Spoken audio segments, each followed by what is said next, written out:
안녕하세요. 이 방송은 한미정신건강협회와 TKC가 함께하는 정신건강 캠페인입니다. 저는 오늘 진행을 맡은 한미정신건강협회 회장 조지희라고 합니다. 저희 한미정신건강협회는 정신건강, 행동건강 및 특수교육 분야 부분에서 활동하고 계시는 한인 전문가들의 자발적인 참여로 운영되고 있는 비영리 단체입니다. 2001년도에 결성된 이후 지난 18년간 저희는 미주 한인 사회 내에서 정신건강에 대한 인식 변화와 서비스 개선을 위해 지역 교육 프로그램 및 연구 등 다양한 활동을 해오고 있습니다. 이 방송은 미주 한인 이민 가정의 정신건강에 대한 인식 변화와 적절한 치료 서비스 이용을 증진시키기 위해 진행되는 정신건강 교육 강좌 프로그램입니다. 오늘은 현재 뉴욕에서 학교에서는 아이들과 또 재활케어센터에서는 어른들의 언어치료사로 활동하고 계시는 성지수 선생님을 모셨습니다. 안녕하세요. 안녕하세요. 선생님, 언어치료사라는 직업이 참 이렇게 대중화되지는 않은 것 같은데 언어치료가 무엇인가요? 언어 치료는 어떠한 형태로든 언어 장애가 생겨서 의사소통이 불편하기 때문에 그 사람의 발달 상태 또는 언어 능력을 평가하고 진단을 해서 거기에 맞는 언어 치료를 하는 것입니다. 네, 그럼 지금은 현재 하고 계시는 일에 대해서 조금 설명해 주시겠어요? 이제 현재는 아이들하고 학교나 집, 클리닉에서 일을 하고 있고요. 어리게는 2살 반에서 이제 가장 많게는 15살 정도 아이들하고 일을 하고 있습니다. 그리고 오후에는 노인 환자분들하고 재활 케어 센터에서 일을 하고 있는데 그분들은 주로 이제 후천적인 장애로 생기는 언어 치료를 제가 많이 치료를 하고 있습니다. 와, 나이대가 굉장히 어리거나 아니면 굉장히 나이가 많거나 이러네요. 그러면 치료 방법이나 이렇게 겪고 있는 문제도 좀 다를 것 같은데요. 아이들 치료와 어른들 치료 어떻게 다른지 아이들 치료부터 좀 설명해 주시겠어요? 이제 아이들은 주로 언어 장애가 가장 많고요. 근데 많은 분들이 아이들 언어 치료하면 뭐 중증 장애가 있는 뭐 정서적인 지능 장애가 동반된 뭐 그런 장애를 가진 아이들을 치료한다라고 많이들 생각하시는데 실제 일하고 있는 아이들의 60% 이상은 단순 언어 장애만 가지고 있는 아이들이 가장 많습니다. 이런 단순 언어 장애 아동들은 지능이나 사회성에 비해 말이 유독 늦은 아이들이 대부분이고요. 뭐 2살이 됐는데도 아직 첫 단어가 잘 나오지 않거나 10개 이상의 단어가 사용이 아직 제한적이다라든지 또 3살이 지났음에도 단어 조합이 아직 안 돼서 굉장히 어려움을 겪고 있는 아이들이 대부분이에요. 제 주위에서 많이 보는 케이스는 언어 발달 지연 경우를 좀 많이 보는 것 같아요. 이게 제 주위에는 이제 한국어와 영어를 동시에 사용하는 이중 언어를 사용하다 보니까 아이들이 좀 이렇게 나이에 맞게 발달이 되면 좋은데 좀 지연되는 경우를 좀 보는 것 같거든요. 그게 실제로 그게 그 이유 때문인가요?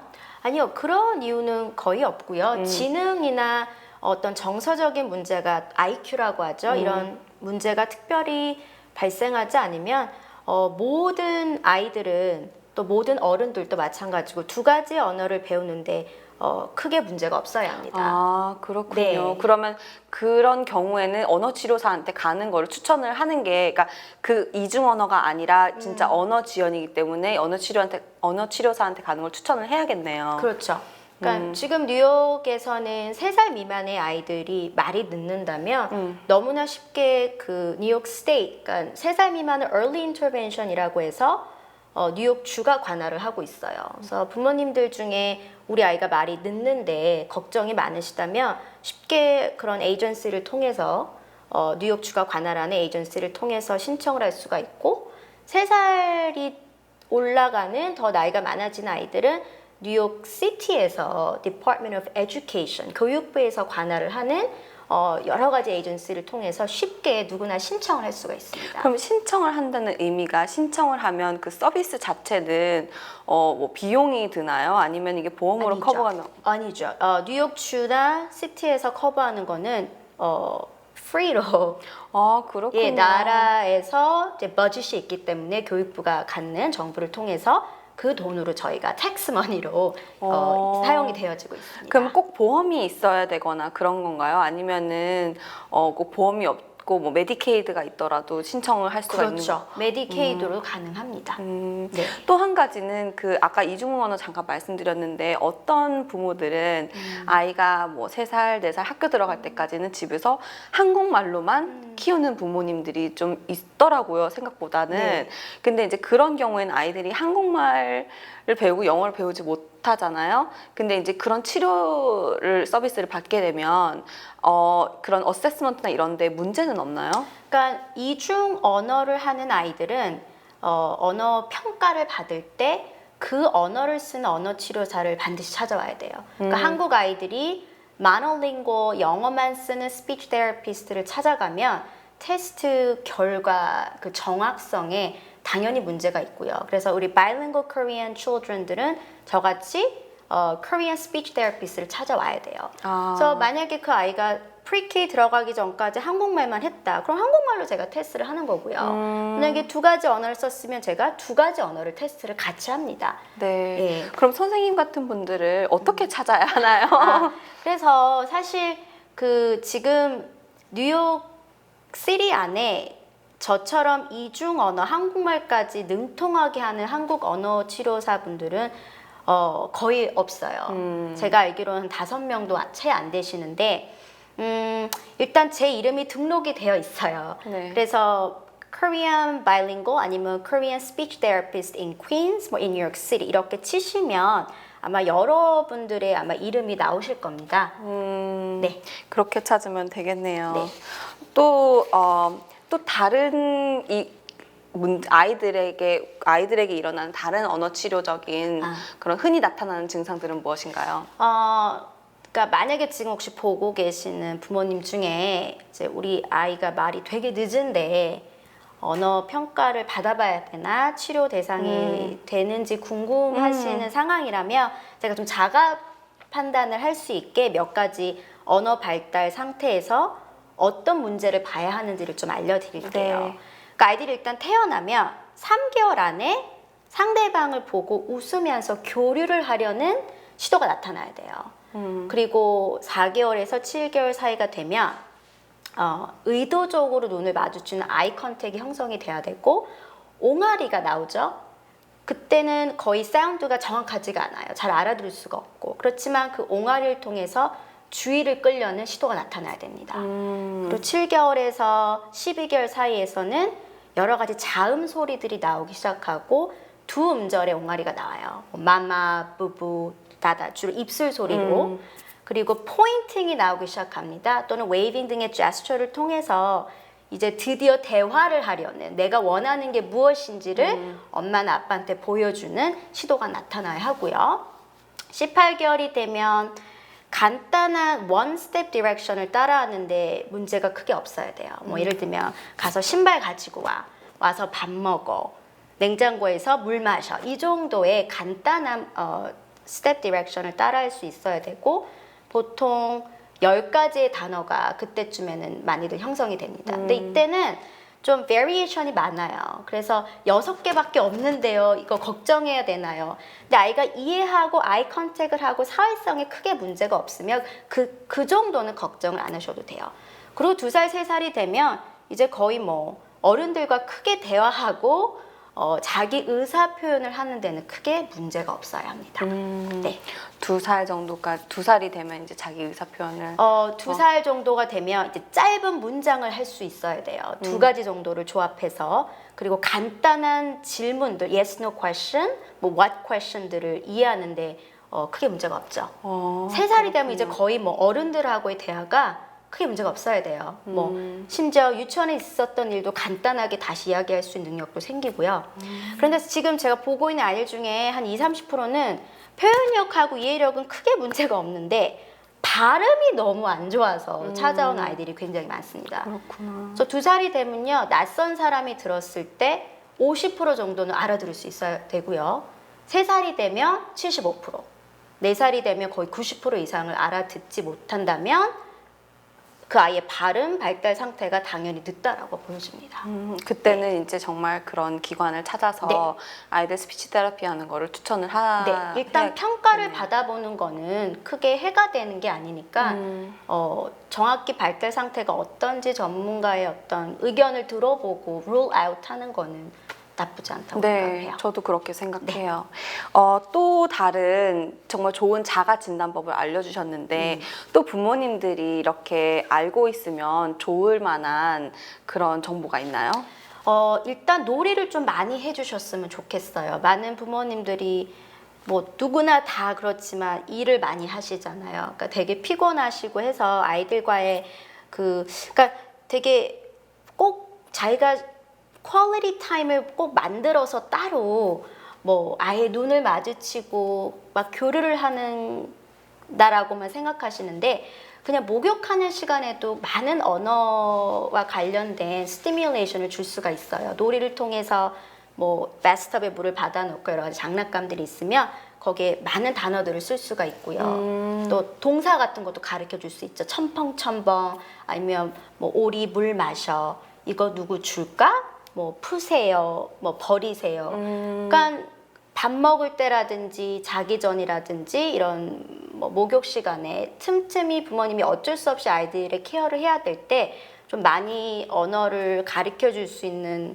그런 기회를 좀 맥시마이즈 했으면 좋겠습니다.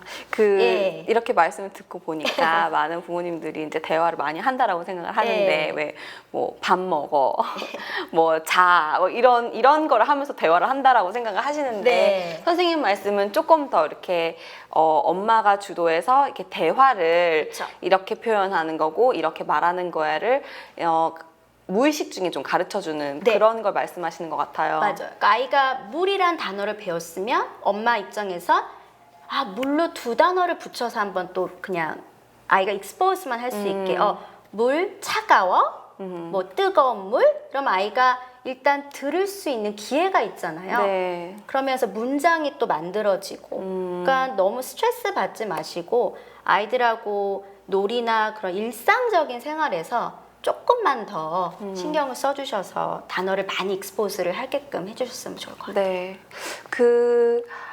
아이들에 대해서 마지막 질문은 질문이 하나 있는데요. 네네. 이렇게 언어 치료를 한다고 치면, 그러니까 많은 부모님들이 또 걱정하는 게 이 아이가 언어 치료를 이제 평가를 받는 것에 대해서 좀 두려워하는 게 이 아이에게 뭔가 이렇게 진단이나 낙인이 찍히는 건 아닐까, 뭐 언어 발달, 언어 발달 장애, 뭐 언어 지연 이렇게 진단이 찍히진 않을까, 우리 아이가 문제가 있는 건 아닐까 이렇게 생각을 하시는 분들이 많을 텐데 이게 어느 정도로 프레블런트한 건지. 정말 많아요. 대부분 부모님들은 기록에 남을까봐 정말 많이 걱정하시는데요. 단순 언어 장애는요 거의 회복이 돼요. 지능에 문제가 없고 이해력에 일단 전혀 지장이 없고 사회성이라든지 다른 행동적인 부분에 크게 문제가 없으면 언어 치료를 적정한 시기에 잘 받으면 아이가 디스차지 하는데 전혀 문제가 없습니다. 그런데 문제는 다른 장애가 보여요. 언어 장애 외에 자폐 어떤 그런 피처가 보인다라든지 아니면 cognitive development가 그러니까 그걸 지능이라고 하죠. 그런 부분에 있어서 장애가 보이는데 딜레이가 심한데 그런데 언어 치료를 받고 다른 서비스를 받는 거에 대해서 걱정을 하신다는 건 그건 아이한테 좋은 방법이 아닌 것 같아요. 예. 그래서 그런 기록 때문에 서비스를 중간에 끊으시는 분들도 너무 많아요. 그러다가 나중에 학교에 가서 지적들이 들어오는 거죠. 그렇죠. 문제들이 다시 생기고. 돌아오시는 거고. 그러니까 그렇게 시간 낭비를 하실 필요가 없고 다시 말하지만 단순 언어 장애라면 충분히 회복이 되고요. 그 외에 다른 장애가 있으면 아이를 위해서라도 기록은 언젠가는 나중에 뭐 아이가 정상 범위 안에 들어가면 전혀 의미가 없어지는 거기 때문에 크게 걱정 안 하셔도 좋을 것 같습니다. 맞아요. 이게 참 예. 뭐라 그러지? 아이한테 가장 필요한 서비스를 적절한 시기에 제공하는 게 가장 중요한데 또 맞아요. 여러 가지 사회의 그런 편견과 이런 걱정들 때문에 또 그거를 놓치게 되는 그런 것들이 참 많은 것 같아요. 근데 정말 선생님께서 말씀하신 대로 적절한 시기에 빨리 조치를 취하면 정상 범위 안에 돌아올 수 있다는 충분히 거 돌아올 수 부모님들이 아셨으면 좋겠네요. 네. 그럼 반대로 어른들, 나이 많으신 어른들은 어떤 문제가 있어서 치료를 받나요? 저 어른들은 저는 주로 70세 이상의 노인분들인데요. 그러니까 노인병이 가장 많죠. 뭐 뇌졸중, 뇌와 관련된 뭐 암이라든지 뭐 뇌 손상, 또 파킨슨병, 또 치매 등으로 인해서 언어 장애가 생기세요. 그러니까 많이들 알고 계시는 게 실어증 또는 발음이 어눌해진다든지 파킨슨 환자분들은 목소리 변화가 가장 크게 두드러집니다. 그래서 이분들의 언어 치료를 하고요. 근데 미국에서는요, 언어 치료사가 이 노인분들하고 일한다 그러면 실제 발음이나 말과 관련된 언어 장애 치료는 한 30-40%고요. 나머지 60-70%는 음식 섭취 장애가 전반적으로 이루고 있습니다. 음식 섭취 장애요? 그거는 말이랑 상관이 없을 것 같은데 그쵸. 어떤 상관인가요? 그렇지만 저희 미국에서 언어 치료사들이 디스페이지아라고 해서 우리가 목소리를 쓸 때 이 성대 근육을 쓰잖아요. 그러니까 삼키는 근육하고 많이 오버랩이 돼요. 그러다 보니까 같이 트레이닝을 받고요. 그래서 원래는 저희가 speech and language feeding 또는 뭐 swallowing therapist 이렇게 부르는 게 맞는데 실질적으로는 뭐 타이틀에 전혀 speech therapist밖에 없고 노인분들하고는 이렇게 아까 말한 그런 노인병이나 뇌와 관련된 질환으로 더 이상 일반 음식 있잖아요. 밥, 뭐 야채 이런 걸 삼키는 게 위험해지시는 분들이세요. 또 일반 물이나 뭐 커피 이런 거를 삼키시면 폐로 들어가는 증상들이 대부분이기 때문에 저의 역할은 이분들이 일단 어떤 음식을 삼켰을 때 안전한지를 평가해서 다이어트를 바꿔야 돼요. 예를 들면 음식은 퓨레이라고 해서 다 갈은 거, 음료는 끈적끈적한 넥터 컨시스턴시로 바꿔서 일단은 영양분을 제공을 해드리고 치료를 통해서 다시 정상 일반 음식으로 회복할 수 있게 도움을 주는 것입니다. 아, 그렇군요. 그거 정말 잘 몰랐던 네, 거의들 모르고 정말 계세요. 몰랐던 네. 그런 상식이네요. 그러면 제가 느끼기에 아이들하고 일을 하실 때 정부기관에서 하면은 스피치 테라피스트가 집으로 오는 경우들이 많은 것 같은데 네. 어른들 경우에도 그런 홈비짓을 하나요?